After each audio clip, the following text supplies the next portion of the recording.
Greetings, Brian Keeler here. I'm in the midst of the final stages of doing a drawing based on a piece of neoclassical sculpture by the French 19th century artist named James Pradier, or Jacques Pradier. It's of the Three Graces, a famous theme done throughout antiquity from ancient Greece up to contemporary times. And I've done several versions of it myself, and what you're going to see on your screen right here now, I'm going to show you several versions of paintings that I've done. And this first one is called Sylvan Graces, and what I'm doing is taking pieces of sculpture, and this particular sculpture that inspired this was in the Clark Institute in Massachusetts, and it's by Carpeaux, another French artist.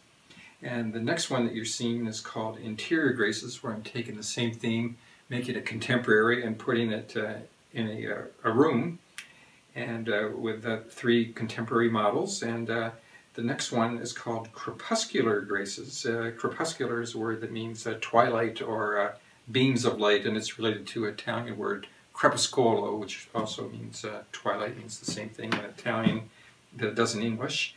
And the next one is Graces in Light, and it's a recent painting of mine where I also hired models and put them into a woodland scene. And this next one is Lunar Graces, and it's based on a piece of sculpture in Central Park that I sketched, and I put it in a gorge scene here in Ithaca, New York.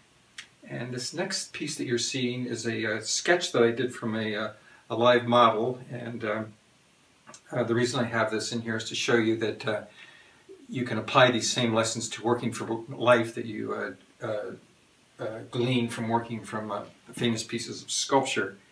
And the next one that you're seeing here is a sketch of the Sylvan Graces, which also shows me working from models as opposed to working from sculpture, so that the things that you learned from one can apply to the other. And now I'm going to show you three pieces of famous art from history, and the first one is Botticelli, Sandro Botticelli's famous Three Graces. That's part of his painting in the Uffizi Gallery. And this next one is by Peter Paul Rubens, the Flemish artist, and one of his large oil paintings. And this last one is a piece of sculpture from antiquity. It's from the 2nd century AD, and it's a Roman copy of a Greek original. So now back here to my drawing. If you come in closer, I'm going to discuss a couple of things here, and one of them is this idea of different types of shadows. And the first type of shadow that we have is called a form shadow, and there are several of these, and one of them is right here on this arm, and it's just the shadow that's created by the form turning.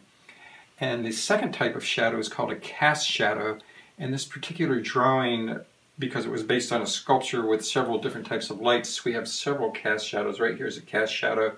It's called a cast shadow because the shadow is being cast by her arm, and up here is another cast shadow because it's being cast by her head from the spotlight above, and another cast shadow here from the light coming from a window that's coming down across here.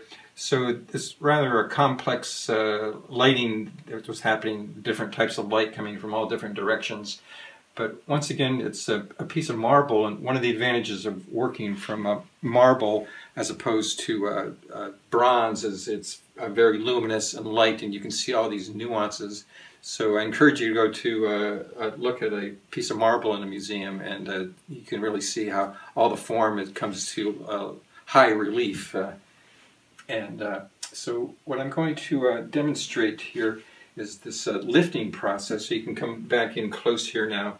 And I've talked about this idea of carving while drawing. I'm taking a kneaded eraser here, and I'm going to carve or make my strokes. My strokes go with the form. So I'm lifting off, doing two things at once. I'm creating making it lighter, but I'm also making these strokes go with the contour.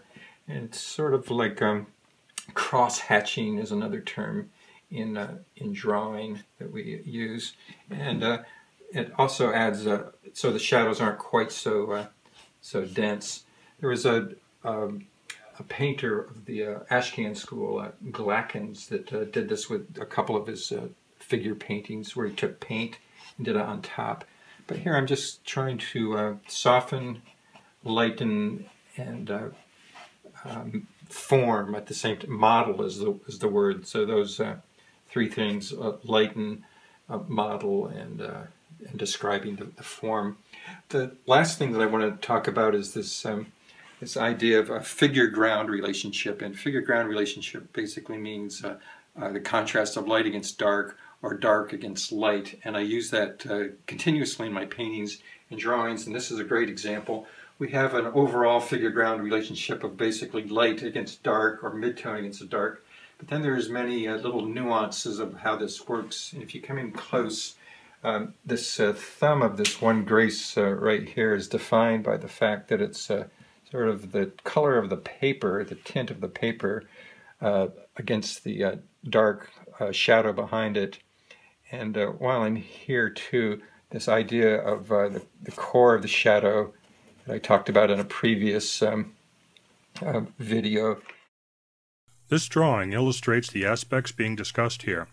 On the spheres you will see light, highlight, midtone, shadow, core of the shadow, and reflected light. In both the cube and sphere you will see form shadow and cast shadows. And so we have this reflected light right here, then we have the core of the shadow, and then the highlight from the light outside. But once again, we have everything defined by whether it's light against dark. This little finger here is defined by light against dark. And pretty much everything else too, like this arm here, is defined by the shadow behind it. And pretty much throughout too. So I think that's the main things that I wanted to talk about here too. I'm once again just going up here with the reflected light, lifting off and making the shadows a little bit more luminous and glowing rather than dense and dark like Caravaggio's. If you've ever seen Caravaggio's paintings, the shadows are taken almost to black, and so I'm making them a little more light and luminous. So I think that's the main things that I wanted to share with you here. These ideas of different types of shadows, figure-ground relationships, and sculpting or carving while drawing. So look for my work online on my website, which you'll see here on your screen. And I hope you enjoyed the video and learned something. Thanks so much.